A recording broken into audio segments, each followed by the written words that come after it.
사람하고 한 번 더 인사했으면 좋겠는데요. 하나님의 영광이 여러분과 함께 하시길 바랍니다. 우리 여러분 서로에게 인사할까요? 하나님의 영광이 여러분과 함께 하시길 바랍니다. 했으면 좋겠습니다. 우리 자기 자신에게도 그렇게 인사할까요? 하나님의 말씀이 오늘 여러분 가운데 일하실 것입니다. 하나님의 말씀이 여러분 삶 가운데 일하실 것입니다. 우리 오늘 말씀이 여러분과 저의 삶 모두에게 하나님의 말씀으로 새겨지고 일하게 되는 그런 시간이 되시기를 주님의 이름으로 축원드립니다. 오늘 마가복음 9장 1절에서 8절의 말씀을 가지고 저희가 마가복음 27번째 시간을 함께 하고자 합니다.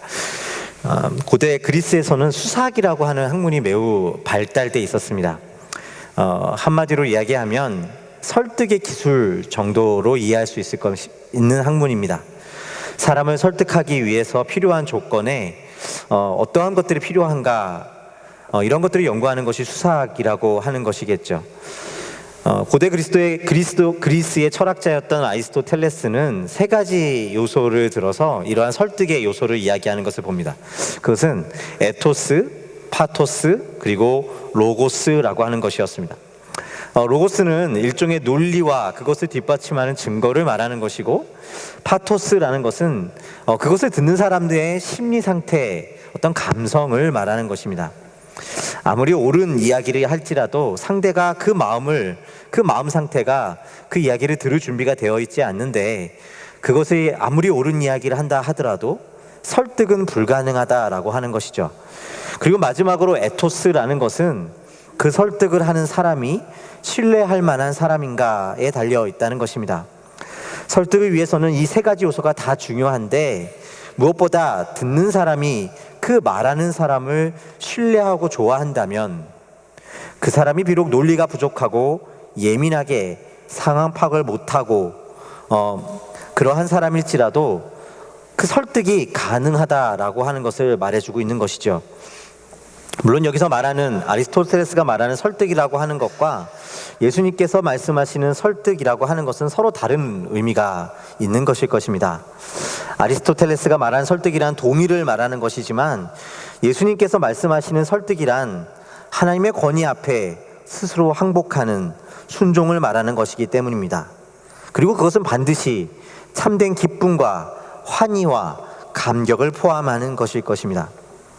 그러나 우리가 이 이야기를 통해 한 가지 확인할 수 있는 사실은, 우리가 주님의 말씀을 듣기는 들어도 순종하지 못하는 것, 우리가 그 말씀에 이 믿음을 주지 못하는 것은 어쩌면 우리가 그 말씀을 하고 계신 예수님을 믿지 못하고 있을 수 있다는 사실입니다. 예수님을 믿는 것 같지만 사실은 믿지 못하고 있는 모습, 그분의 말씀을 듣고 따르지 못하는 모습을 보여주고 있는 성경의 대표적인 인물이 누구냐라고 이야기한다면, 저는 베드로라는 인물을 찾을 수 있다고 생각합니다. 지난주 말씀에서 보았던 사실에 보면 베드로는 예수께서 그리스도시라는 놀라운 고백을 하는 것을 보았습니다. 그러나 예수님께서 그 십자가에서 죽임을 당하게 될 것을 제자들에게 처음 밝히시게 되자, 그는 그러실 수 없다고, 그런 일은 일어날 수 없는 일이라고 항의하는 일을 하게 되죠.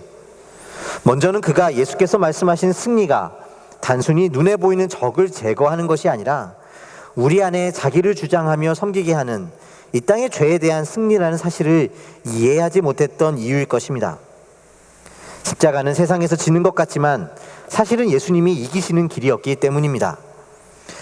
그러나 문제는 이러한 사실을 우리가 어떻게 깨닫느냐, 오늘 앞에 말씀드린 표현대로라면 어떻게 우리가 설득당할 수 있느냐라는 것입니다.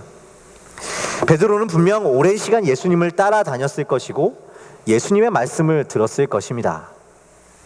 그러나 그것만으로는 분명 예수님을 믿는 데까지는 이르지 못했다는 사실을 보여주고 있는 것이죠.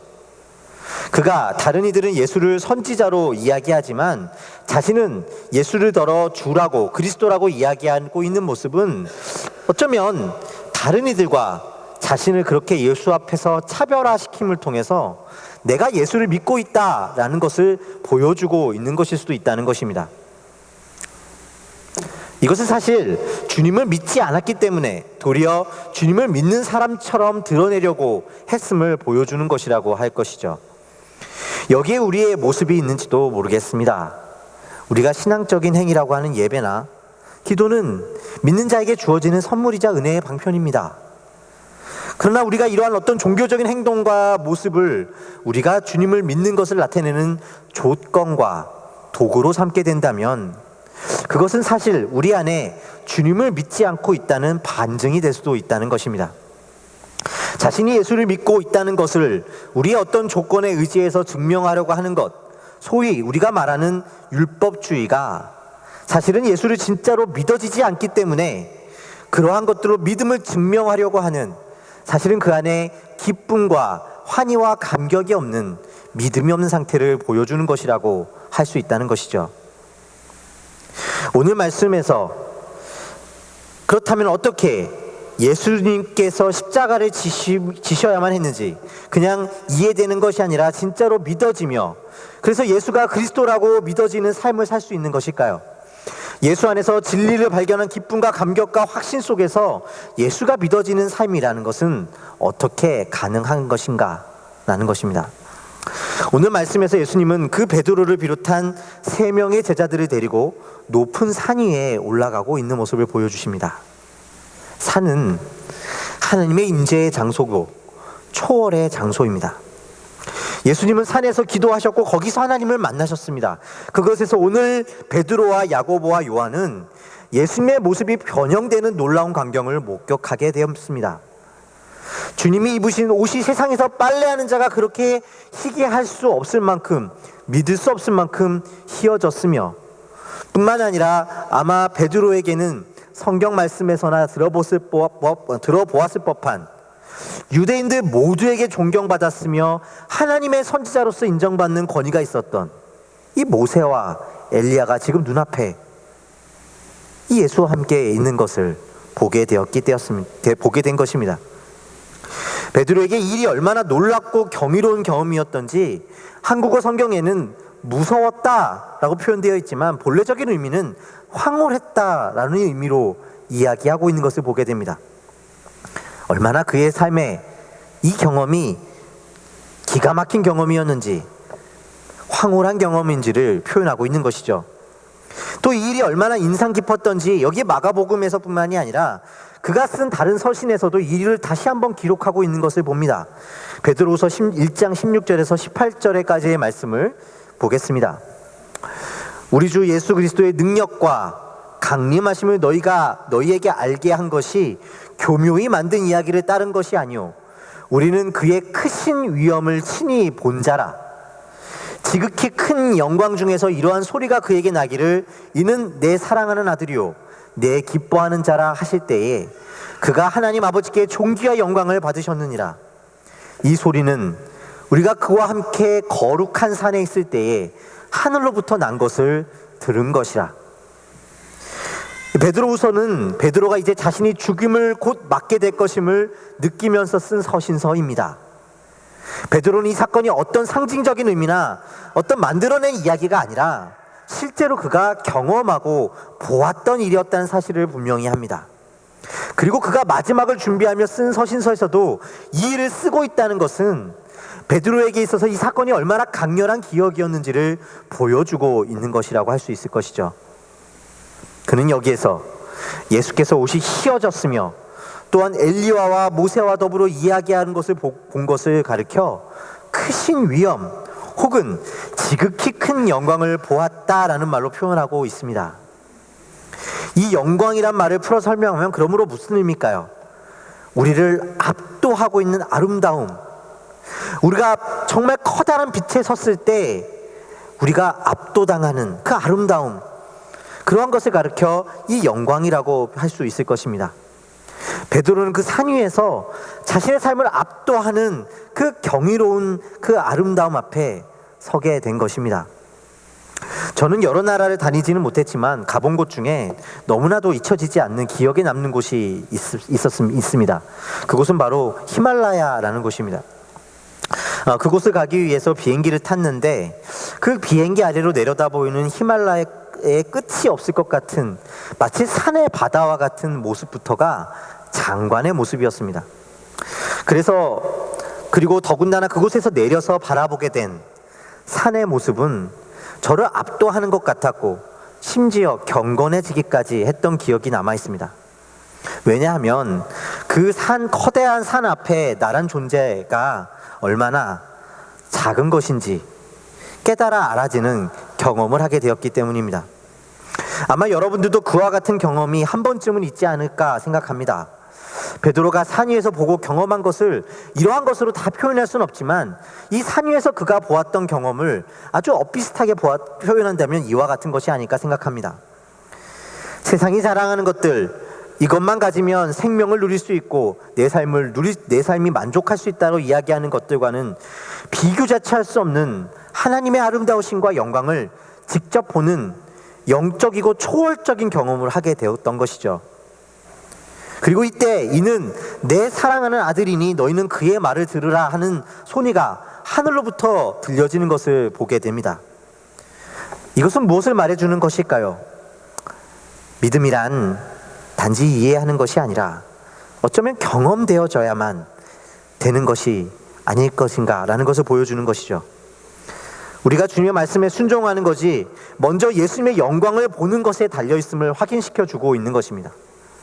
물론 말씀은 무엇보다 믿음은 들음에서 난다고 가르치는 것을 봅니다. 말씀 속에서 우리는 이 복음을 깨달아 알고 믿음을 가지게 되는 것이죠. 그런데 이 말은 단지 성경을 읽으며 무엇이 옳은 것인가를 탐구하는 것에서 우리가 하나님을 찾을 수 있다, 순종할 수 있다라고 말하는 것이 아닙니다. 그것은 예수님이 누구이신가, 그 말씀을 읽으면서 하나님을 만나는 그 영광을 마주하는 일 속에서만이 가능한 일인 것입니다. 죄가 무엇인지, 십자가가 무엇인지를 알아가는 과정은 한 번에 그 일이 있을 수 있고 긴 시간을 요하는 것일 수 있지만 다만 한 가지, 그것은 우리로부터 가능한 것이 아니라 어쩌면 세상 가운데 있는 어떤 초월적인 경험 속에서 이루어질 수밖에 없는 것, 지식적인 알매 과정을 포함하고 있는 것임에도 불구하고 예수님을 믿게 되는 그 일은 하나님의 특별한 은혜 가운데 일어나는 하나님의 역사라고 말해주고 있는 것입니다. 예수를 믿는 성도된 저와 여러분들은 어쩌면 모두가 이러한 체험 속에서 예수를 믿게 되지 않았습니까? 우리의 힘으로 정말 하나님은 믿을 만한 분이시구나 라는 것을 깨달아 함으로 우리가 주님을 예수가 그리스도라고 고백할 수 있겠습니까? 그리스도인이 된다는 것은 그 방식과 모습이 다를 수 있지만 이렇게 하나님과 비교할 수 없는 영광을 보는 초월적인 경험을 포함하고 있는 것이기 때문입니다.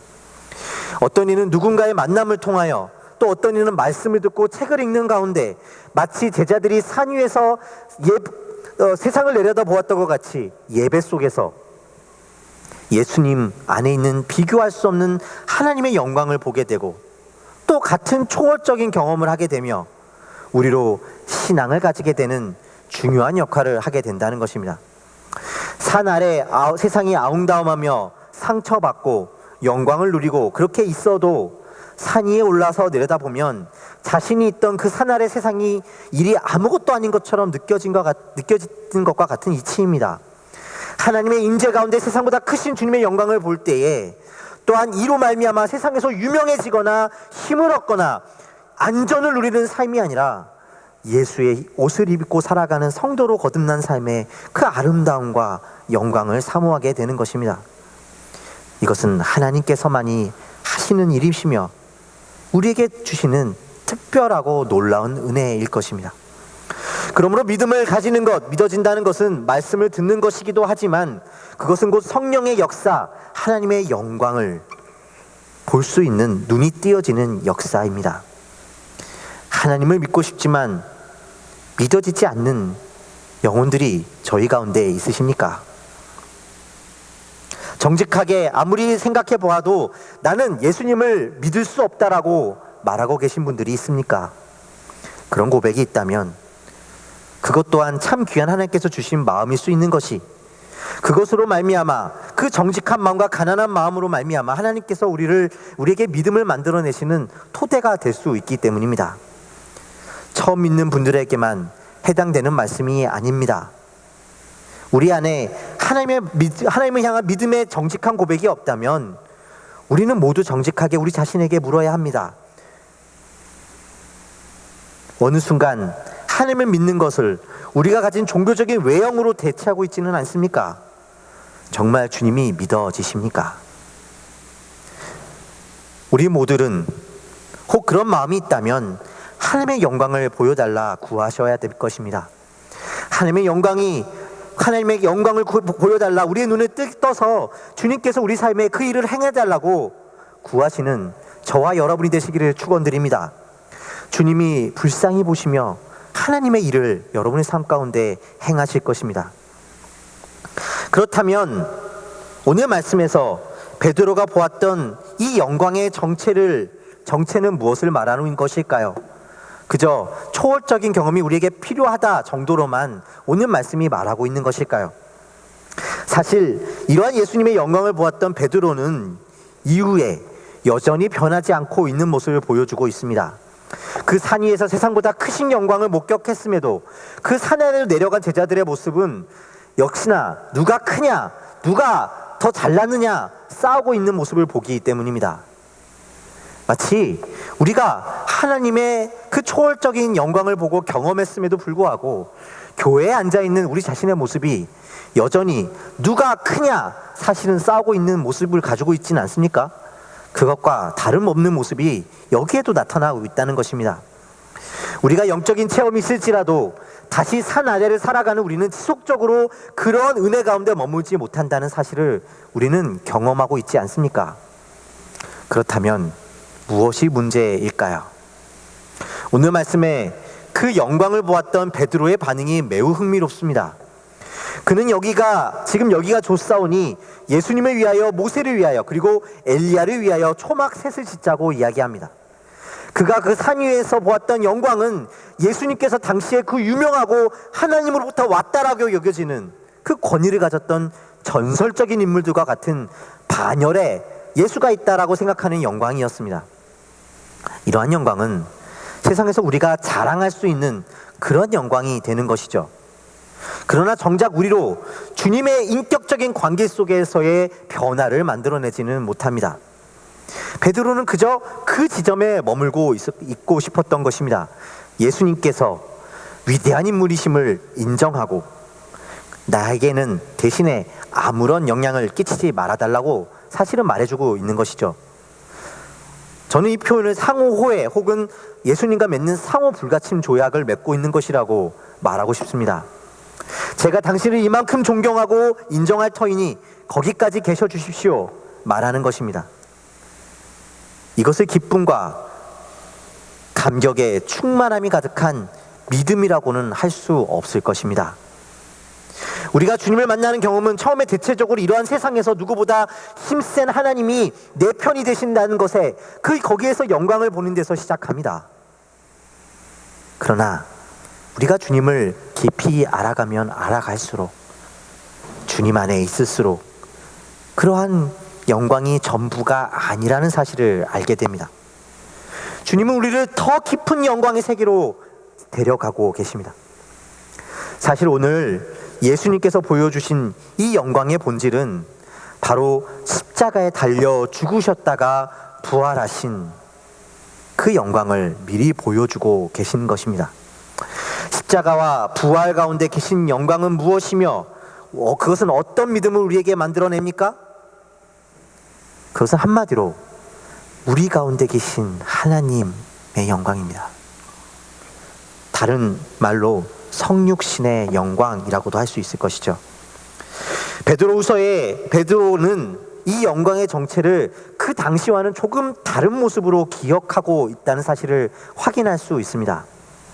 그곳에서 이 초막셋을 짓자 예수님이 그와 같이 거기서 말하는 그 전설적인 세 명의 인물과 같은 사람이라고 여겼던 이 베드로의 모습이 이제는 그의 삶이 십자가와 부활을 통과했을 때 다른 모습으로 표현되고 있는 것입니다.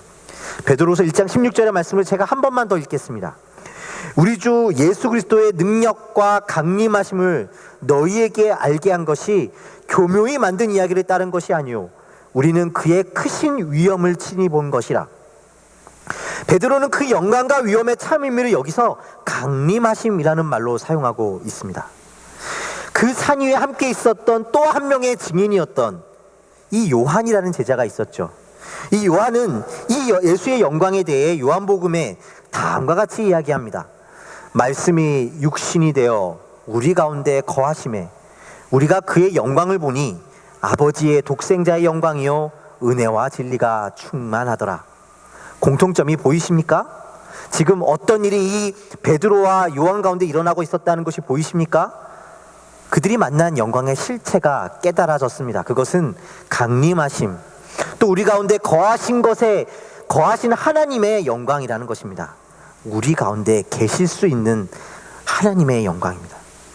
저 멀리 계신 하나님이 아니라, 그래서 그 하나님이 힘이 세다, 정의롭다 정도로 자랑하는 그런 영광이 아니라 우리들의 현실과 비극과 고통에 동참하시기 위해 자신이 그럴 필요가 없으심에도 불구하고 우리 가운데 찾아오신 하나님의 영광이며 실력이십니다.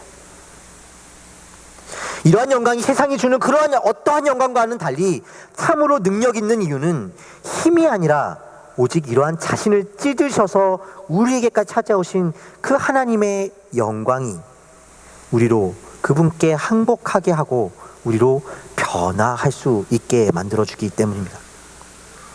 우리를 변화시키는 그 영광은 어떤 것일까요? 우리가 저 멀리 있는 어떤 위대한 인물더러 그는 정말 위대한 인물이다 라고 말하는 것은 우리에게 아무런 변화를 만들어낼 수 없습니다.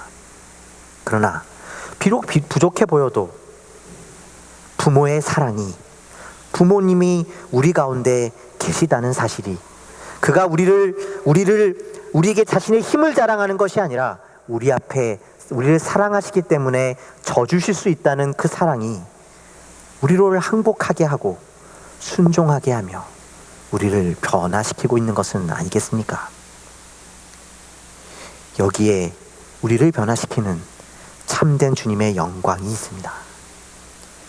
주님은 십자가와 부활을 통해 단지 세상보다 큰 힘이 센 영광이 아니라 마치 영화의 주인공이 될 수 있는 능력과 연기력을 가진 배우가 그러하기에 조연이 되는 것을 두려워하지 않는 그 실력에서 오는 힘과 영광으로 우리를 찾아오십니다. 왜냐하면 자기가 가진 것들을 상대방을 굴복시키기 위하여 힘으로 쓰는 것이 아니라 그가 낮은 자를 한 인간으로 대접하며 자신을 낮추시며 찾아와 이해할 때 우리는 기쁨과 회개 가운데 진정으로 항복하게 되기 때문입니다. 이 실력이 주님께서 가지신 실력이고 영광입니다.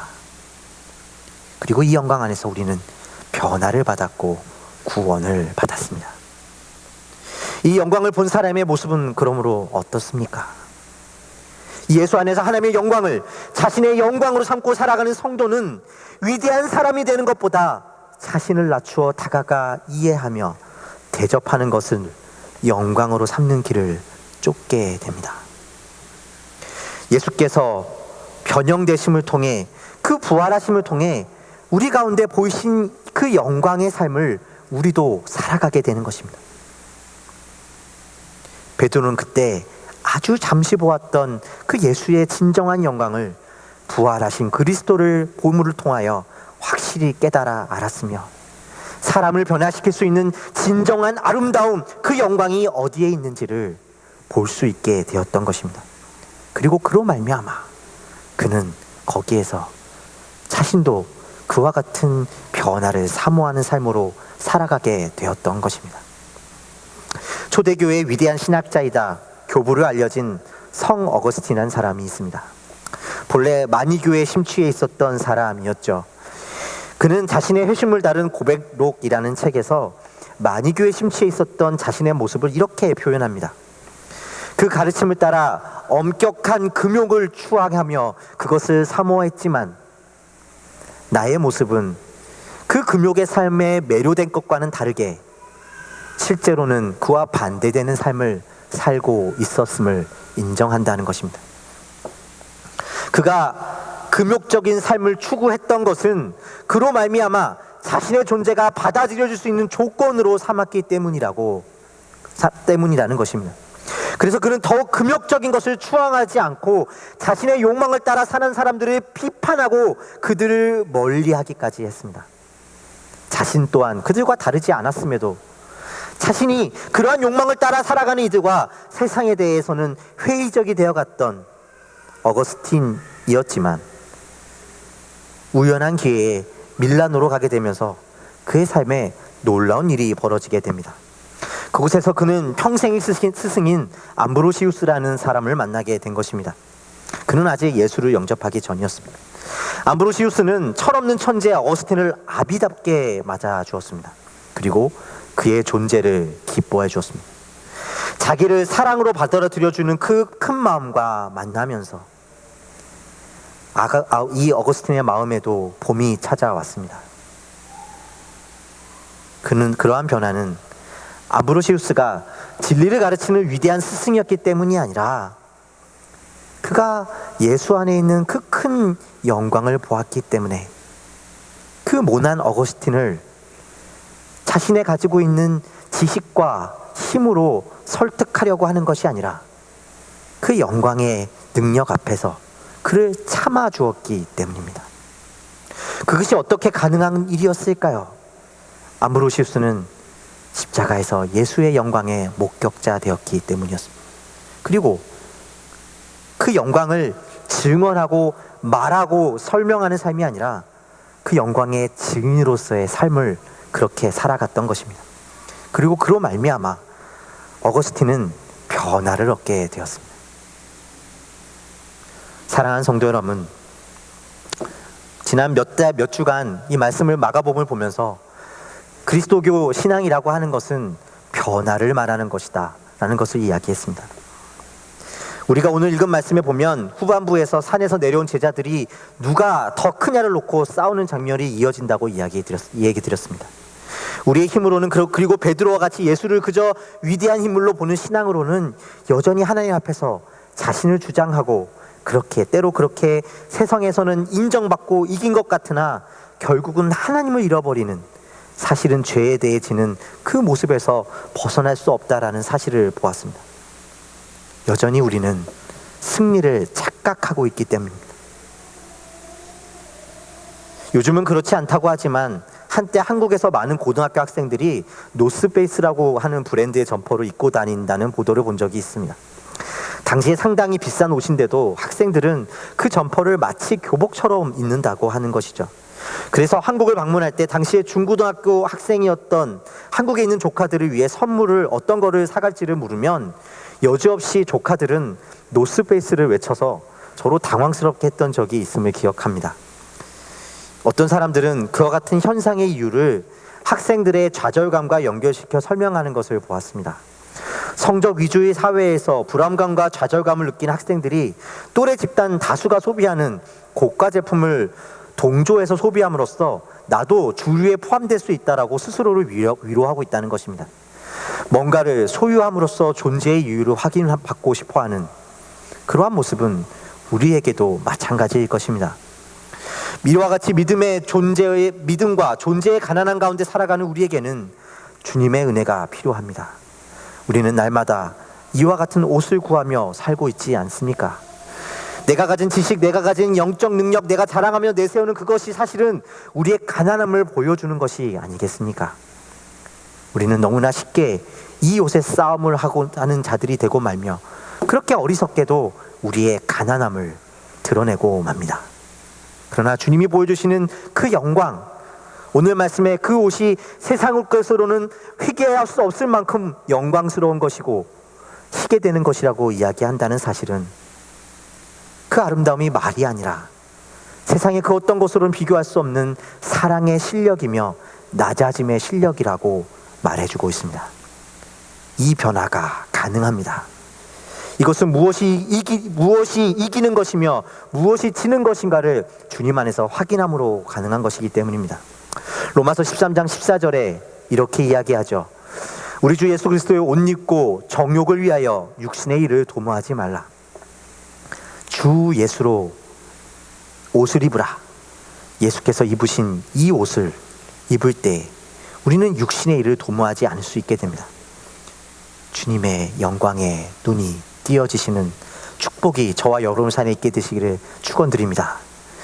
우리가 어떠한 삶이 참된 생명의 삶인지 바르게 아름답게 볼 수 있는 눈이 우리 삶에 열려지시기를 축원드립니다.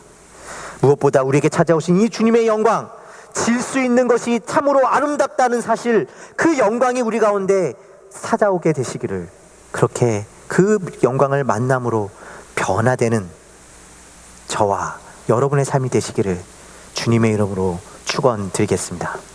함께 기도하겠습니다. 사랑하는 아버지,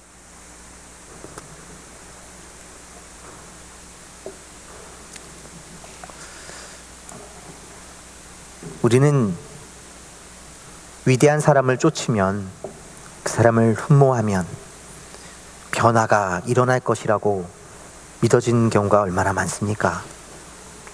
그리고 내가 예수를 지금 그렇게 믿고 있고 따르고 있기 때문에 내가 변화받은 그리스도인이며 내가 예수를 믿는 자라고 착각할 때가 얼마나 많습니까? 그러나 주님, 이제 우리로 그 초월적인 경험에서 주님을 만나게 하신 주님은 더 큰 영광의 세계로 우리를 이끌어가게 되실 줄로 믿습니다. 주님, 우리로 질 수 있는, 우리로 사람을 품어낼 수 있는 그 영광을 살게 하여 주시옵소서. 세상에서는 그 화려한 옷은 아니나, 세상이 자신을 드러내고자 하는 이 옷만 가지면 너가 정말 드러날 수 있다라고 말하는 그 화려한 옷을 탐내는 것이 아니라, 주님께서 우리에게 주시는 그 정결하고 거룩하며 흰 옷을 바라보며 사모하며 살아가는 저희의 삶 되게 하여 주시옵소서. 주님께서 우리를 사랑하게 해주심에 감사를 드리옵고, 우리를 사랑하신 우리 주 예수 그리스도의 이름으로 간절히 기도드렸사옵나이다.